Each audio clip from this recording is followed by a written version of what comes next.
فیصلے خود بولتے ہیں اور آپ خود اندازہ لگا لیں۔ اب آتے ہیں، اور یہی کچھ پاکستان میں ہو رہا ہے جی، اور پاکستان میں بھی رول آف لا ہم کب سے سن رہے ہیں، لیکن رول آف لا، قانون کی حکمرانی، کمزور کے لیے قانون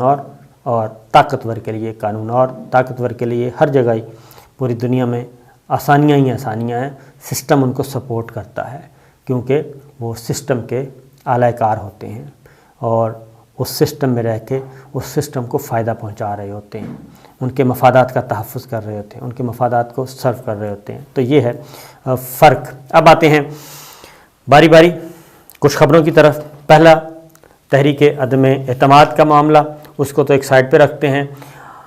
ایک ٹرینڈ چلایا گیا بشرا بی بی کے خلاف، وزیر اعظم عمران خان کے خلاف، انتہائی غلیظ، اس میں کوئی شک نہیں کیا جا سکتا، کوئی دو رائے نہیں ہے، بہت چلایا گیا، اور ایک پکڑے بھی گئے ایک دو ٹرینڈ چلانے والے اور ان کی گرفتاری ہوئی۔ تو ان کو بچانے کے لیے جو ان کے حق میں آواز اور ان کی رہائی کا مطالبہ کرنے کے لیے آئے ہیں مریم صفدر صاحبہ، اور انہوں نے باقاعدہ طور پہ ٹویٹ کیا ہے اور ان کو سپورٹ کیا ہے۔ تو یہ ہے بنیادی بات کہ ہم اس حد تک آگے نکل گئے ہیں کہ اب مغلظات بھی ایک ڈیوٹی بن گئی ہے، مغلظات بھی ایک ڈیوٹی ہے۔ تو بہرحال یہ ایک واقعہ ہوا، اور کل وفاقی کابینہ کا اجلاس تھا اور اس میں وفاقی وزیر اعجاز شاہ صاحب بہت روئے، اور ان کے رونے کی وجہ یہ تھی کہ انہوں نے کہا کہ میں آئی بی کا سربراہ بھی رہا ہوں اور اہم عہدوں پہ رہا ہوں، لیکن میں نے پہلے کبھی ایسا نہیں دیکھا کہ کسی وزیر اعظم اور ان کے اہل خانہ کے خلاف اتنی غلیظ مہم چلائی گئی ہو سوشل میڈیا پہ، اور یہ مادر پیر آزادی جو ہے وہ ہماری سوسائٹی کو تباہی نہ کر دے۔ اور اعجاز شاہ صاحب اب دیدہ ہو گئے اور وہاں پہ باقاعدہ طور پہ آنسو ان کے نکل آئے اور بڑے جذباتی ہو کے انہوں نے یہ گفتگو کی، اور سب نے ان کو حوصلہ بھی دیا۔ اور اس کے بعد پھر اس سے پہلے یہ واقعہ ہو چکا تھا، ایک ٹرینڈ چلانے والے کو مبینہ طور پہ گرفتار کر لیا گیا، انویسٹیگیشن ہوگی، اس کے بعد پتہ چلے گا کون ذمہ دار ہے۔ پھر وفاقی کابینہ کے اجلاس میں مونس الہی وفاقی وزیر، انہوں نے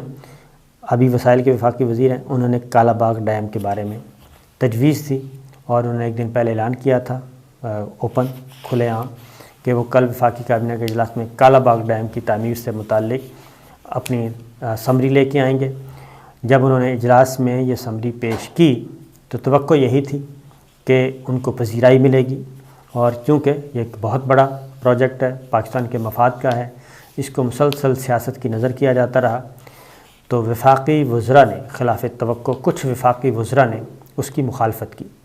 اور مخالفت بھی سیاسی بنیادوں پہ کی۔ انہوں نے کہا جی کہ اس وقت تو یہ مناسب نہیں ہے اور کالا باغ ڈیم کے معاملے کو نہیں چھیڑنا چاہیے، اور اس کی وجہ ہے کہ بلدیاتی الیکشن ہونے کو ہیں اور سندھ بھی اس کا مخالف ہے اور خیبر پختونخوا بھی اس کا مخالف ہے، تو یہ تو دونوں صوبے جو ہیں، دونوں صوبوں میں پاکستان تحریک انصاف کا مزید صفایا ہو جائے گا، اس لیے جی اس پروجیکٹ کو ابھی رہنے دیں، لہٰذا اس منصوبے کو، اس تجویز کو وہیں پہ ہی کل کر دیا گیا۔ تو یہ ایک خطرناک رجحان ہے، ورنہ وزیر اعظم عمران خان صاحب جو ہمیشہ فرنٹ فٹ پہ کھیلتے ہیں، تو ان کو اس معاملے پہ بھی فرنٹ فٹ پہ کھیلنا چاہیے تھا، اور ہمیں توقع ہے کہ وہ اس معاملے کو اس طرح نہیں دبنے دیں گے، بلکہ مونس الہی وفاقی وزیر، ان کی اتحادی جماعت کے، انہوں نے بہت اچھا انیشیٹو لیا، تو اس کو دوبارہ سے ٹیک اپ کریں گے۔ اب آتے ہیں جی ایک اور خبر، اور وہ خبر ہے امپورٹنٹ اس سینس میں کہ آرمی چیف ابھی تک نومبر 2022 تک موجودہ army chief general Qamar Javed Bajwa کا ٹینیور ہے، اور اس میں بھی مزید جو ہے جو امینڈمنٹ ہوئی ہے قانون میں، اس میں مزید وہ 2 سال، یعنی کہ قانون میں کوئی رکاوٹ نہیں ہے کہ وہ 2 سال تک کنٹینیو کر سکتے ہیں، 64 سال کی عمر تک۔ تو لیکن یہ پہلے بھی بحث شروع ہوئی اور ان کی توسیع کی باتیں کی گئیں، ایکسٹینشن کی بات کی گئی، حالانکہ جو قانون کہتا ہے وہ بالکل کلیئر ہے کہ اس میں ان کو کوئی ایکسٹینشن کی ضرورت نہیں ہے، اور 1 مور ٹینور کے لیے وہ 64 سال کی عمر تک کنٹینیو کر سکتے ہیں، یہ تو قانون کہتا ہے۔ لیکن وہ خود کہہ چکے ہیں اس بارے میں، جو ہمارے سورسز ہیں، کہ وہ نومبر کے بعد خدا حافظ کہنے والے ہیں۔ لیکن اس چیز کو یہ خبر جو ہے وہ بحث کبھی پہلے کیوں، اس کی وجہ یہ تھی کہ جتنی بھی پولیٹیکل ڈیولپمنٹ ہوتی تھی، ایکٹیویٹیز ہوتی تھی، ان کو جوڑ دیا جاتا تھا ایکسٹینشن کے معاملے سے، وہ انہوں نے صفائی پھاڑ دیا۔ اب ملاقات ہوئی وزیر اعظم عمران خان سے اور صدر مملکت سے، army chief general Qamar Bajwa صاحب کی، اور اس میں بہت سارے اہم امور زیر بحث آئے۔ وہ جب سے ملاقات ہوئی ہے یہ بحث چل رہی ہے کہ یہ ہوا کیا ہے، آخر کیوں؟ کیونکہ صدر مملکت سے ان کی ملاقات آرمی چیف کی غیر معمولی ملاقات تھی۔ اب ایک اور چیز سامنے آ گئی ہے، اور وہ یہ آ گئی ہے کہ کہیں ایسا تو نہیں ہے کہ نئے آرمی چیف کی تعیناتی کے لیے کوئی مشاورت ہو رہی ہے، اور یہ سلسلہ بھی اسی سلسلے کی کڑی تھی، یہ ملاقاتیں بھی۔ تو صدر مملکت عارف علوی صاحب نے ایک ٹی وی چینل عادل شاہ زیب کو انٹرویو دیا، اور اس انٹرویو کے دوران یہ بات پوچھی گئی کہ جناب نئے آرمی چیف کی تعیناتی کے حوالے سے جو سلسلہ تو نہیں کہیں شروع ہو گیا، اور جو ملاقاتیں ہوئیں پچھلے دنوں اہم، تو اس میں کیا یہ زیر بحث آیا؟ تو صدر مملکت ڈاکٹر عارف علوی صاحب نے کہا کہ وزیر اعظم عمران خان نے نئے آرمی چیف کی تعیناتی کے حوالے سے کوئی مشاورت نہیں کی، تاہم وقت آنے پر وزیر اعظم مشاورت کریں گے۔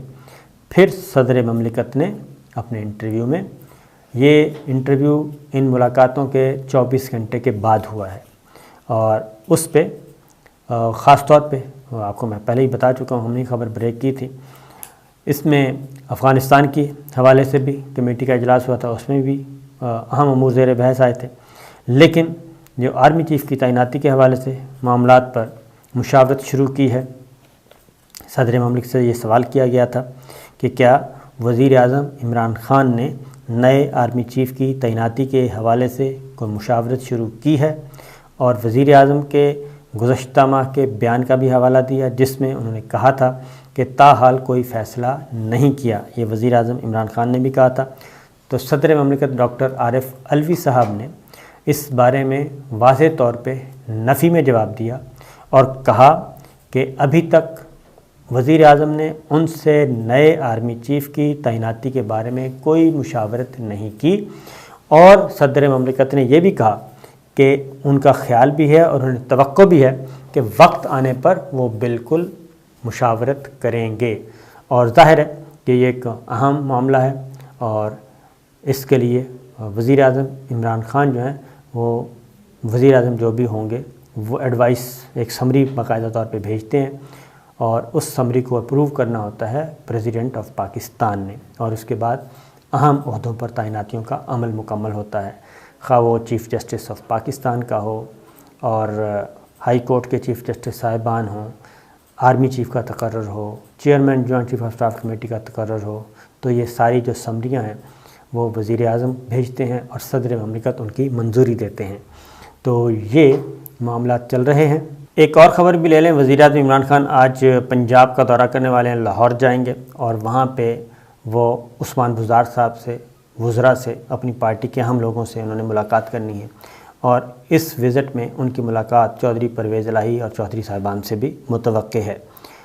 یہ وزٹ وزیر اعظم عمران خان کا ماضی کے دوروں سے ذرا مختلف ہوگا اور اہم بھی ہے، اور یہ ایسے وقت میں کیا جا رہا ہے جب اپوزیشن تحریک عدم اعتماد لانا چاہتی ہے، دو پنجاب میں بھی اور قومی اسمبلی میں، وزیر اعظم کے خلاف بھی اور عثمان بزدار صاحب کے خلاف بھی۔ اس میں جو اطلاعات ہیں، چودھری پرویز الہی صاحب کا کردار بڑا امپورٹنٹ ہو گیا ہے، ان کی جماعت کا اسپیکر ہیں وہ اس وقت، لیکن کہا جا رہا ہے کہ شہباز شریف صاحب نے ان کو آفر کی ہے کہ ان کو ہم وزیر اعلیٰ پنجاب بنائیں گے، لیکن ہمارے اطلاع کے مطابق چودھری صاحبان ایسی کسی یقین دہانی پہ اعتبار نہیں کرتے، کیونکہ شریف فیملی ان کو کئی دفعہ ٹیکہ لگا چکی ہے، اور جب تک شریف فیملی اقتدار میں رہی، پاورفل رہی، انہوں نے چودھری برادران کو دبا کے رکھا، اور ان کو ایک وفاقی وزیر سے اوپر کہیں جگہ نہیں دی، اور سب سے اہم عہدہ وزیر داخلہ کے طور پہ چودھری شجاعت حسین صاحب تھے، اور چودھری پرویز الہی صاحب کو بھی انہوں نے صرف اسپیکر بنایا، اس سے اوپر کا نہیں، اور اس وقت چودھری پرویز الہی صاحب اسپیکر بھی ہیں، اور فیڈرل کیبنٹ میں ان کی نمائندگی بھی موجود ہے۔ مونس الہی صاحب ان کے بیٹے ہیں، وفاقی وزیر ہیں۔ تو ان حالات میں یہ ایک پتہ کھیلا گیا ہے۔ تو یہاں یہ بھی باتیں ہو رہی ہیں کہ وزیر اعظم عمران خان بھی ہو سکتا ہے آؤٹ آف دا باکس سوچیں اور پنجاب میں جو تحریک عدم اعتماد کی تیاری ہو رہی ہے اس کو کاؤنٹر کرنے کے لیے کوئی ایک متبادل حکمت عملی لے کے آئیں، اور اس سلسلے میں آج انہوں نے چودھری پرویز الہی صاحب سے بھی مشاورت کرنی ہے کہ ان کو چیک بھی کریں گے کہ وہاں کہاں کھڑے ہیں۔ لیکن یہ بھی اطلاعات آ رہی ہیں کہ ہو سکتا ہے وزیر اعظم عمران خان صاحب خود ہی کوئی بڑا فیصلہ کر لیں پنجاب کے بارے میں از خود، اور یہ ساری جتنی بھی سچویشن ہو رہی ہے اس کو ڈیفیوز کر دیں۔ تو دیکھتے ہیں کیا نتیجہ نکلتا ہے۔ اجازت دیجیے، اللہ حافظ۔